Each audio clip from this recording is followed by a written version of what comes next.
Malik n'avait que 16 ans, mais il avait déjà connu plus de défis que bien d'autres au cours de sa vie. C'était un jeune homme noir à la peau foncée et aux yeux perçants, vivant dans une petite ville de France appelée Montreuil. Dès son plus jeune âge, il fait preuve d'une intelligence supérieure à la moyenne et d'une passion pour la littérature. Sa mère, Claire, travaillait dur comme infirmière pour subvenir aux besoins du ménage et donner à Malik et à sa sœur cadette, Amélie, ce qu'elle pouvait. Malik était un adolescent introspectif, mais plein de rêves. Il rêvait de parcourir le monde et d'être écrivain, inspiré par les livres qu'il lisait dans les moments de solitude. Il était timide et évitait les conflits, ce qui faisait que ses camarades de classe le considéraient souvent comme fragile. Cependant, il était beaucoup plus fort qu'il ne le paraissait, ce que la vie était sur le point de prouver. Au cours des derniers mois, Malik a commencé à se sentir plus faible. Un épuisement inexplicable dominait ses journées et les courbatures devenaient constantes. Il a d'abord cru qu'il s'agissait simplement de fatigue scolaire, mais sa mère, inquiète, a décidé de l'emmener à l'hôpital. Après plusieurs examens, le diagnostic fut catastrophique, leucémie. La nouvelle est tombée comme une bombe sur la famille, bouleversant complètement le quotidien de chacun. Claire, sa mère, était une femme d'une force inébranlable, mais en apprenant la maladie de son fils, elle a failli s'effondrer. « Nous allons lutter ensemble, Malik », dit-elle en tenant fermement la main de son fils, comme si elle voulait lui transférer son énergie. Malik, de son côté, essayait de garder la tête haute, mais la peur et l'incertitude le rongeaient l'esprit. Amélie, sa sœur cadette, ne comprenait pas vraiment la gravité de la situation, mais elle savait que quelque chose n'allait pas. « Pourquoi Malik est-il toujours à l'hôpital, maman ?» a-t-elle demandé, ses grands yeux curieux pleins d'innocence. Claire a répondu calmement mais le cœur lourd, « Il est malade, chérie, mais il va s'en sortir. » La vie de Malik a commencé à tourner autour des traitements, des hospitalisations et des efforts constants pour garder espoir. Les séances de chimiothérapie étaient épuisantes, et de plus en plus, il sentait son corps s'affaiblir. Même s'il essayait de rester positif, il y avait des moments où le désespoir l'envahissait. Et c'est à l'un de ces moments que sa vie a changé pour toujours. Les semaines passèrent, et même si Malik se battait de toutes ses forces, la maladie semblait de plus en plus implacable. Les journées d'hôpital devenaient de plus en plus longues et le garçon commençait à perdre du poids rapidement. Les cernes profonds sous ses yeux trahissaient les nuits blanches, et lui, autrefois plein de vie, sentait son énergie s'épuiser. Sa mère était toujours à ses côtés, essayant de masquer son inquiétude, mais Malik la connaissait trop bien pour se laisser duper. « Ça va, maman ?» demanda-t-il en regardant son visage fatigué. « Je vais bien, chérie, je vais bien, juste fatigué » répondit Claire en se forçant à sourire. Mais Malik savait que la fatigue était à la fois physique et émotionnelle. Une nuit, après une séance de chimiothérapie particulièrement difficile, Malik ressentit une douleur intense à la poitrine. Son corps était faible, mais son esprit restait alerte, ressentant chaque battement irrégulier de son cœur. « Maman, quelque chose ne va pas » murmura-t-il. Claire, alarmée, appelle les infirmières qui l'emmènent rapidement passer des analyses.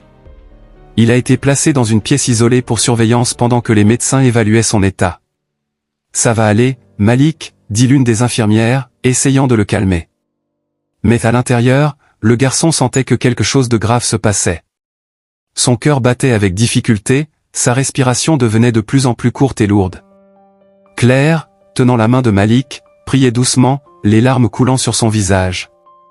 Elle savait que ce moment était critique, et le sentiment d'impuissance face à l'état de son fils la détruisait intérieurement. Malik ferma les yeux, se sentant de plus en plus éloigné de la réalité, alors que le son des appareils autour de lui commençait à se mélanger au silence. Soudain, tout devint sombre. Un silence absolu envahit la pièce et Malik eut l'impression d'être entraîné ailleurs. Le corps semblait flotter, léger, sans douleur. Il essaya de parler, mais il n'y avait aucun son. C'était comme s'il avait laissé son corps derrière lui. Lorsque Malik rouvrit les yeux, il n'était plus à l'hôpital. Il se retrouva dans un vaste champ, avec une lumière dorée qui illuminait tout autour de lui. L'air était rempli d'une paix qu'il n'avait jamais ressentie auparavant, et toute la douleur qu'il ressentait avait disparu. Confus, il regarda autour de lui, essayant de comprendre où il se trouvait. « Ce qui se passe ? Où suis-je » pensa-t-il, mais ces questions n'obtinrent pas immédiatement de réponse. Au loin, il aperçut un groupe d'enfants qui couraient et jouaient. Ils riaient, ils semblaient heureux et un sentiment de familiarité envahit sa poitrine. Malik commença à marcher vers eux, ne sachant pas à quoi s'attendre. Alors qu'il s'approchait, l'un des enfants, une fille aux yeux brillants et au large sourire, s'est arrêté et l'a regardé directement. « Es-tu venu nous rendre visite ?» a-t-elle demandé, sa voix douce et gentille. Malik hésita, ne sachant que dire. « Je ne sais pas » répondit-il, la confusion dans sa voix étant évidente. La fille a juste souri et a recommencé à jouer avec les autres. Quelque chose dans cet endroit semblait profondément accueillant, comme si Malik était exactement là où il était censé être. Il ressentait une tranquillité immense, un sentiment qu'il n'avait jamais ressenti de toute sa vie. Les couleurs autour de lui étaient plus vibrantes, les sons plus clairs. Tout semblait parfait. Soudain, une voix familière résonna derrière lui. « Malik, mon garçon », la voix était indubitable. Il se retourna lentement et vit son grand-père, un homme décédé il y a quelques années, debout là, avec un sourire chaleureux sur le visage. « Grand-père », murmura Malik, ne croyant pas ce qu'il voyait. Les larmes commencèrent à lui monter aux yeux. Le grand-père de Malik s'est approché et lui a tendu la main. « Il est temps de reparler, Malik. Mais d'abord, je dois te dire quelque chose de très important. » Malik, ressentant un mélange d'émotions, restait immobile, attendant les mots qui changeraient sa vie pour toujours. « Malik, écoute bien », dit son grand-père d'une voix sérieuse mais toujours pleine de tendresse. « Cet endroit où vous vous trouvez actuellement est un espace entre deux mondes. Vous êtes sur le point de passer de l'autre côté, mais ce n'est pas encore votre heure. » Malik était confus. « Je ne comprends pas, grand-père, pourquoi suis-je ici? Qu'est-ce qui m'arrive ?» Grand-père soupira en regardant l'horizon doré. « Tu es entre la vie et la mort, mon garçon. Mais tu as un choix à faire. Tu peux venir avec moi et trouver la paix ici, ou tu peux retourner à ta vie. Mais je veux que tu saches que ta mère a besoin de toi maintenant. Plus que jamais. » Malik sentit un poids dans sa poitrine en entendant cela. Il pensait à sa mère, à sa petite sœur et à tout ce qui se passait. « Mais et si je n'y arrive pas? Et si je continue à souffrir ?» a-t-il demandé, la peur évidente dans sa voix. Grand-père posa sa main sur l'épaule de Malik, le regardant dans les yeux. « Tu es plus fort que tu ne le penses, Malik. Et tu n'es pas seul dans ce combat. » Le garçon sentit une vague d'émotion l'envahir. Il voulait tellement rester dans ce lieu de paix, où la douleur et la souffrance n'existaient pas. Mais quelque chose en lui le rappela. « Et si j'y retourne, grand-père? Est-ce que je pourrai combattre la maladie? Est-ce que tout ira bien ?» Grand-père sourit légèrement. « C'est une question à laquelle vous seul pouvez répondre. La force est en vous. » Malik restait silencieux, regardant son grand-père. Les enfants ont continué à jouer en arrière-plan, comme si rien n'était pressé. « Et si je reviens, est-ce que je te reverrai ?» a demandé Malik avec une tristesse latente dans la voix. Grand-père sourit tendrement. « Je serai toujours avec toi, Malik. Tu ne me verras peut-être pas, mais je serai là. Et quand ce sera ton heure, j'attendrai. » « Alors, qu'est-ce que tu vas faire, mon petit-fils ?» demanda le grand-père en regardant profondément Malik dans les yeux. Le jeune homme inspira profondément, ferma les yeux un instant, et le cœur lourd, prit sa décision. « J'y retourne, papy. Pour maman, pour Amélie. Ils ont besoin de moi. » Dès que Malik a pris la décision de revenir, le scénario autour de lui a commencé à changer. Le champ doré, autrefois plein de paix et de tranquillité, s'est dissous dans un épais brouillard, et des images de sa vie ont commencé à apparaître devant ses yeux, comme s'il était obligé de revisiter des souvenirs profonds et douloureux. Il a vu sa mère, Claire, dans la salle d'attente de l'hôpital, le visage pâle et les yeux pleins de larmes, attendant des nouvelles de son état. « Maman » murmura Malik, le cœur serré. Il ressentait sa douleur comme si c'était la sienne. Dans cette vision, Claire était assise seule, tenant un mouchoir dans ses mains, essayant de retenir ses pleurs, mais échouant lamentablement. « Il est tout ce que j'ai » se murmura-t-elle, tandis que des larmes coulaient silencieusement sur son visage.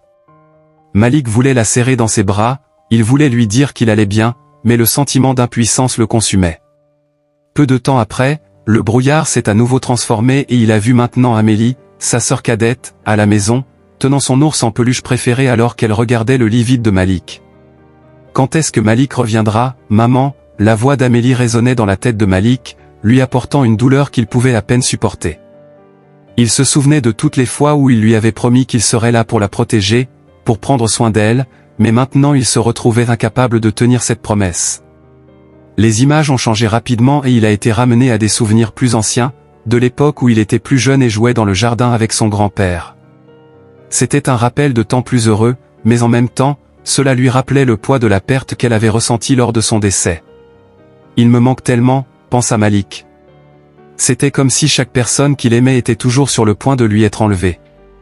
Le sentiment de perte était écrasant et la peur de mourir et de laisser sa famille seule commençait à l'étouffer. Une nouvelle vision a émergé, il se voyait allongé dans un lit d'hôpital, fragile et impuissant, avec des fils de surveillance attachés à son corps. Il observa son propre visage, pâle et hagard. La bataille contre la maladie était visible, mais il y avait autre chose là, quelque chose qu'il avait essayé d'ignorer, la peur. « Et si je ne peux pas me battre ?» entendit-il sa propre voix dans ses pensées. La peur d'échouer, de ne pas survivre, de laisser sa mère et sa sœur sans ressources, était un fardeau qu'il portait en silence. Au milieu de ces visions, la voix de son grand-père résonnait à nouveau, ferme et pleine de compréhension. « Malik, la douleur est réelle, tout comme la peur. Mais il y a quelque chose que beaucoup oublient dans des moments comme ceux-ci, le choix. Choisir de se battre, choisir de vivre, même quand tout semble perdu. Tu as encore le temps, ta mère a besoin de toi. Ta sœur a besoin de toi. » Les mots pénétrèrent profondément dans son cœur, et Malik ressentit un mélange d'émotions, entre le désir d'abandonner et le désir désespéré de se battre pour ceux qu'il aimait. Le brouillard autour de Malik s'est lentement dissipé et il s'est retrouvé sur le champ doré. Mais cette fois, l'ambiance était différente. Les enfants jouaient encore, mais quelque chose semblait lourd dans l'air. Il regarda son grand-père, qui était maintenant à côté de lui, avec une expression plus sérieuse. « Avant de te décider, Malik, tu dois affronter tes peurs, » dit le grand-père. « C'est seulement alors que tu seras prêt à revenir. » Malik regarda son grand-père, confus. « Mes peurs ? Mais, je les connais déjà. J'ai peur de perdre ma famille, peur de mourir, et peur d'échouer. » Grand-père hocha la tête. « Oui, vous connaissez vos peurs, mais vous ne les avez pas encore vraiment affrontées. Pour revenir, vous devez les affronter de front. » À ce moment-là, le paysage environnant a commencé à se transformer à nouveau, cette fois en une scène de la salle de traitement de l'hôpital, où Malik avait reçu sa première séance de chimiothérapie. Il se vit, plus jeune, entrant nerveusement dans la pièce, avec sa mère à ses côtés. Claire lui tenait fermement la main, essayant de cacher sa propre anxiété, mais Malik pouvait sentir la peur dans ses yeux. « Je ne veux pas faire ça, maman », résonnait la jeune voix de Malik dans la pièce. « Et si ça ne marche pas ? Et si ça me fait me sentir encore plus mal ?» Claire le regarda avec les larmes aux yeux et répondit, « Je sais que c'est effrayant, mon fils. Mais nous devons essayer, tu dois essayer. Pour nous. » Ce souvenir pesait lourdement sur le cœur de Malik, mais il savait aussi que, même dans ce moment de pure terreur, il avait décidé de se battre. « J'ai affronté cette peur une fois, » pensa-t-il. « Je peux à nouveau lui faire face. » Mais la voix de son grand-père interrompit ses pensées. « Il ne s'agit pas seulement d'affronter la maladie, Malik. Il faut affronter ce que la maladie a fait ressortir. Le sentiment de ne pas être assez fort. L'idée que l'on est seul. » Malik sentit ces mots toucher le plus profond de son être. Tout au long de son combat contre la leucémie, il s'est senti seul, même entouré de sa famille. La maladie l'a isolé, créant une barrière invisible entre lui et le monde. « J'ai peur que même si je me bats, je ne reviendrai jamais à ce que j'étais », a-t-il avoué à son grand-père, les larmes aux yeux. « Et si, après tout, je n'étais plus le même Malik ?» Grand-père posa de nouveau sa main sur l'épaule de Malik. « Tu as raison, Malik. Tu ne seras plus jamais le même. Mais cela ne veut pas dire que ce sera pire. Les luttes nous changent, mais elles nous rendent aussi plus forts. Tu es fait de quelque chose de bien plus grand que tu ne le penses. Et vous avez quelque chose pour lequel il vaut la peine de se battre. » À ce moment-là, Malik sentit une petite flamme de courage s'allumer en lui. Il savait qu'il avait peur, mais il savait aussi qu'il ne pouvait pas abandonner. La conversation avec son grand-père semblait avoir amené Malik dans un état de clarté qu'il n'avait jamais ressenti auparavant.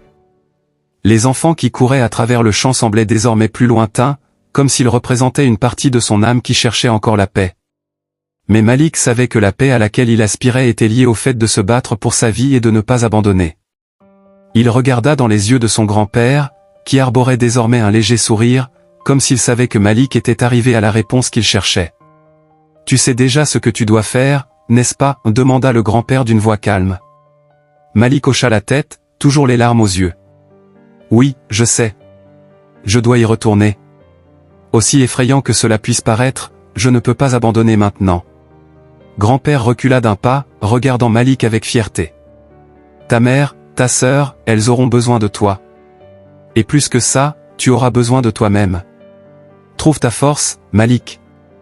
Les paroles de grand-père résonnèrent dans son esprit alors que le champ doré commençait à disparaître une fois de plus. Malik sentit son corps commencer à s'alourdir, comme s'il était ramené dans le monde des vivants. Il voulait poser plus de questions, savoir ce que l'avenir lui réservait, mais les mots commençaient à disparaître de son esprit. Grand-père le regarda une dernière fois, avec un regard plein de sagesse et d'amour. « Tu vas me manquer, grand-père » dit Malik, la voix brisée. Le grand-père sourit doucement. « Et je serai toujours avec toi, même si tu ne me vois pas. Maintenant, vas-y, Malik.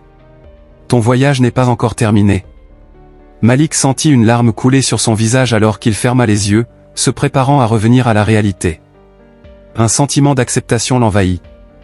Il savait que le combat ne serait pas facile, mais il était désormais prêt. Le bruit des enfants qui jouaient au loin disparut complètement, et Malik sentit une légèreté envahir son corps. Le champ doré s'est évanoui dans une obscurité silencieuse. Il recommença à ressentir son corps physique, comme s'il renouait avec le monde. La douleur et les bruits des machines ont commencé à revenir lentement. C'était comme se réveiller d'un rêve long et intense. Sa respiration devint plus lourde et il sentit la présence de sa mère à ses côtés. « Maman » essaya-t-il de murmurer, mais il était encore trop faible. Il savait pourtant qu'elle était là. Claire sentit le changement, le léger mouvement de la main de Malik, et appela immédiatement les médecins. Malik était de retour. Et cette fois, avec une détermination renouvelée à continuer de se battre. Malik se réveilla lentement, comme s'il sortait d'un profond sommeil.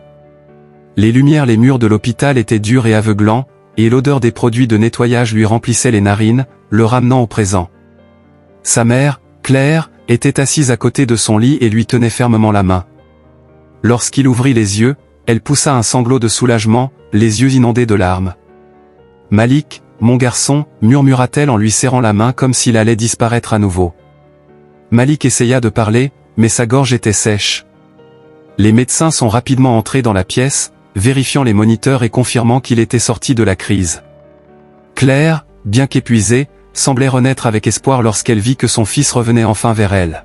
« Tu es là, Malik. Tu es de retour » dit-elle d'une voix mêlée d'incrédulité et de bonheur.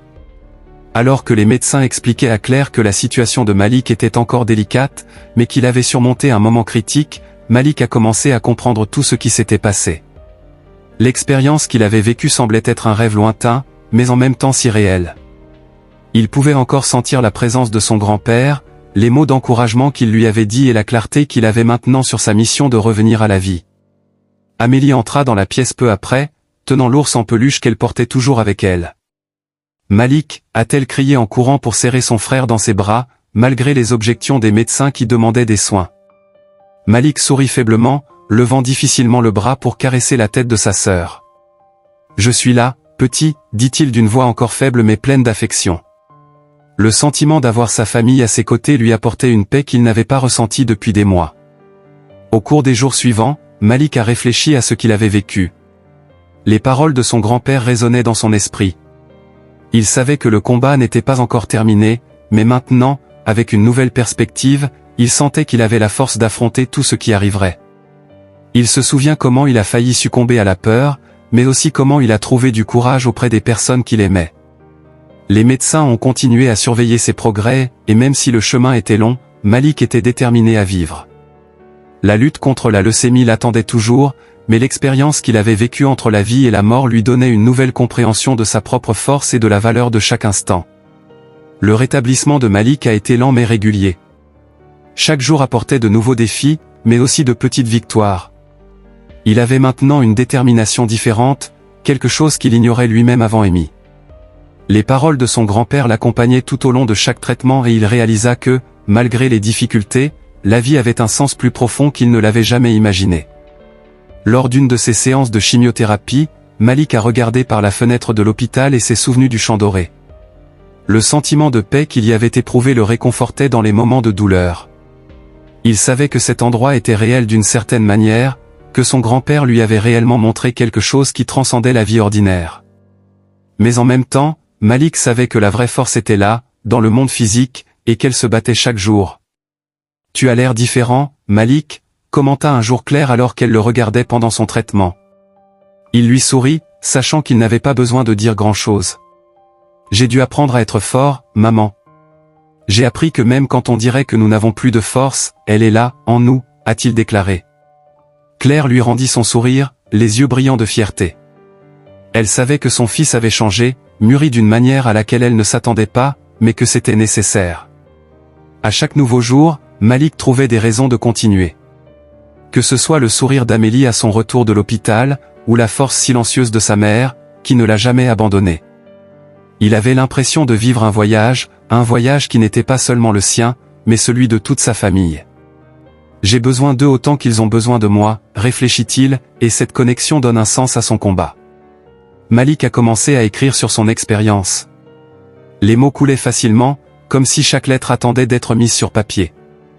Il a écrit sur le champ doré, sur son grand-père, sur les visions de sa mère et de sa sœur et sur la peur qui l'a presque submergé. Mais surtout, il a écrit sur la force intérieure qu'il a découverte, celle qui l'accompagnait depuis toujours mais dont il ne s'est rendu compte qu'au moment où il était sur le point de la perdre. Il savait que son histoire était encore loin d'être terminée, mais maintenant, avec cette nouvelle vision de la vie, il était prêt à affronter tout ce qui arriverait. L'expérience de mort imminente l'a non seulement transformé, mais l'a préparé au reste de son voyage. Il avait trouvé quelque chose de précieux, la capacité de se battre pour sa vie et pour les gens qu'il aimait. Quelques mois après son expérience, Malik était enfin en rémission. Les médecins étaient optimistes, mais ils savaient que la lutte contre la leucémie serait un voyage continu. Cependant, ce qui semblait autrefois être un combat impossible à gagner était désormais quelque chose qu'il était prêt à affronter de front. L'expérience qu'il a vécue l'a profondément transformé. Malik n'était plus le même garçon qui regardait l'avenir avec peur et incertitude. Désormais, il voyait chaque jour comme une opportunité, une chance de faire une différence, d'être le frère protecteur dont Amélie avait besoin et le fils que sa mère aimait tant. Il connaissait sa mère, Claire, toujours inquiète, mais maintenant il y avait en elle aussi une force renouvelée. Ils avaient vécu tellement de choses ensemble, et cette expérience les avait réunis irrévocablement. Le lien avec son grand-père n'a jamais disparu. Malik sentait sa présence dans les moments de silence, dans les rêves et même dans les petits détails de la vie quotidienne. Il savait que, d'une certaine manière, son grand-père continuait de le guider, même de loin. « Vous m'avez donné la force dont j'avais besoin », pensa Malik avec reconnaissance. « Et je continuerai à me battre, pas seulement pour moi, mais pour tous ceux qui m'aiment. » Au fil du temps, Malik a commencé à parler plus ouvertement de son expérience de mort imminente. Il a partagé son histoire avec d'autres patients de l'hôpital et a même écrit une courte histoire sur son voyage, qui a été publiée dans un magazine local. Son histoire a inspiré d'autres personnes à ne pas abandonner, à trouver de la force là où elles pensaient qu'il n'y en avait pas. « Je suis revenu pour toi, maman. Je suis revenu pour Amélie. Et je suis revenu pour moi, dit-il un jour, tandis que Claire le serrait dans ses bras après un autre rendez-vous chez le médecin. Claire s'est contentée de sourire, les larmes aux yeux, sans avoir besoin de dire un mot. Elle savait tout ce que Malik avait enduré et combien il avait grandi. Elle savait que, d'une manière ou d'une autre, son fils avait été touché par quelque chose de bien plus grand que la vie elle-même. Malik savait que l'avenir serait encore plein de défis, mais il était désormais prêt. L'expérience de mort imminente l'a changé de l'intérieur. Il a appris que même dans les moments les plus sombres, la lumière peut toujours être trouvée. « Je suis revenu me battre », pensait Malik avec une ferme détermination. Et ainsi, il a continué son voyage, sachant que peu importe ce qui lui arrivait, il était prêt à tout affronter de front. 5 années se sont écoulées depuis l'expérience qui a changé à jamais la vie de Malik. Aujourd'hui, à 21 ans, il était complètement transformé, tant physiquement qu'émotionnellement. La leucémie ne faisait plus partie de sa vie active, les médecins le considéraient comme guéri après tant d'années de suivi et de rémission stable. Il a considéré ces années comme un cycle de renaissance, où non seulement il a survécu, mais a trouvé un but plus grand à son existence. Malik a décidé de réaliser ses rêves d'enfant et étudier la littérature dans une université à Paris. La passion des livres, qui était autrefois une évasion, était désormais devenu un métier en devenir. Il a écrit sur son expérience, publiant de courts essais et des histoires décrivant la lutte, la peur et le dépassement. Chaque mot qu'il écrivait était imprégné de son expérience personnelle, du désir d'inspirer ceux qui, comme lui, avaient affronté des combats invisibles. Sa mère, Claire, avait désormais une expression plus légère, sans les inquiétudes qui marquaient auparavant ses traits. Elle travaillait toujours comme infirmière, mais elle ressentait désormais une plus grande tranquillité d'esprit, sachant que son fils était en bonne santé et qu'il avait surmonté le pire. « Tu m'as donné de la force, Malik », disait-elle à chaque fois qu'il lui rendait visite à Montreuil. Et en effet, Malik était devenu le point d'ancrage émotionnel de sa famille. Amélie, sa sœur, n'était plus la petite fille qui courait partout avec son ours en peluche. Aujourd'hui, à 12 ans, elle commençait à comprendre tout ce qui était arrivé à son frère pendant ces années de traitement. Même si elle était trop jeune à l'époque pour comprendre la gravité de la situation, Amélie savait que la présence de Malik avait été essentielle pour que sa famille reste unie et forte. Même si la vie était revenue à un rythme plus normal, Malik ne pouvait pas oublier ce qu'il avait vécu pendant Amy. Le souvenir du champ doré, des enfants qui jouaient, et surtout de son grand-père, était encore très présent dans son esprit. Il savait que cette expérience n'était pas seulement le fruit de son imagination, c'était quelque chose qui transcendait le monde physique. Ce voyage entre la vie et la mort a façonné sa vision du monde et lui a laissé un sens du but plus fort que jamais. Un jour, alors qu'il se promenait dans les rues animées de Paris, Malik s'est arrêté devant la vitrine d'une librairie où était exposé son premier livre. Il s'agissait d'un recueil d'histoires courtes, et la plus spéciale d'entre elles racontait toute son expérience de mort imminente. Il se vit reflété dans le verre et là, à ce moment-là, il sentit qu'il avait enfin trouvé un équilibre entre la vie qu'il avait failli perdre et l'avenir radieux qu'il était en train de construire. La même année, Malik a été invité à donner une conférence dans un hôpital, où il parlerait de son expérience de la maladie et de la façon dont elle l'avait transformé. Il était un peu nerveux, pas tant à l'idée de parler en public, mais plutôt à cause de la profondeur de ce qu'il avait à partager. L'auditorium était rempli de patients, de médecins et de familles en quête d'espoir, tout comme lui et sa mère l'avaient cherché il y a des années. Sur scène, Malik a raconté son histoire, de son diagnostic de leucémie à son expérience de mort imminente. Il a parlé avec émotion du champ doré, des enfants et bien sûr de sa rencontre avec son grand-père. Le silence dans la salle était absolu, chacun restait coincé dans ses paroles. Lorsqu'il arriva au point où son grand-père lui demanda de rentrer et de se battre pour sa vie, Malik s'arrêta un instant, ému, sentant les larmes lui monter aux yeux. « Il y a 5 ans, j'ai fait une promesse, dit-il d'une voix ferme. J'ai promis à mon grand-père que je reviendrais. Et que je reviendrais pour me battre. À ce moment-là, je n'étais pas sûr de pouvoir le faire. J'avais peur, je me sentais faible, mais il y avait quelque chose de plus grand qui me poussait. Moi, l'amour pour ma mère, pour ma sœur, et éventuellement par moi-même. » Malik fit une pause, regardant les gens devant lui. « Mais il y a quelque chose que je n'ai jamais dit à personne, quelque chose que j'ai gardé pendant tout ce temps. Quand mon grand-père m'a demandé de revenir, il a dit quelque chose qui n'a de sens pour moi que maintenant. Il a dit que ma vie avait encore quelque chose de grand à accomplir, et que j'en verrais l'impact un jour. » Malik a pris une profonde inspiration et a révélé, dans cette expérience, j'ai vu l'avenir. Ce n'était pas clair à l'époque, mais je savais, d'une manière ou d'une autre, que j'allais survivre. Pas par hasard, mais parce qu'il y avait encore quelque chose dont j'avais besoin. Aujourd'hui, je comprends que ma mission n'est pas seulement de survivre à la maladie, mais d'aider les autres à trouver leur force, tout comme j'ai trouvé la mienne. La salle est restée silencieuse pendant quelques secondes, avant d'éclater en applaudissements. Les paroles de Malik ont profondément touché tout le monde.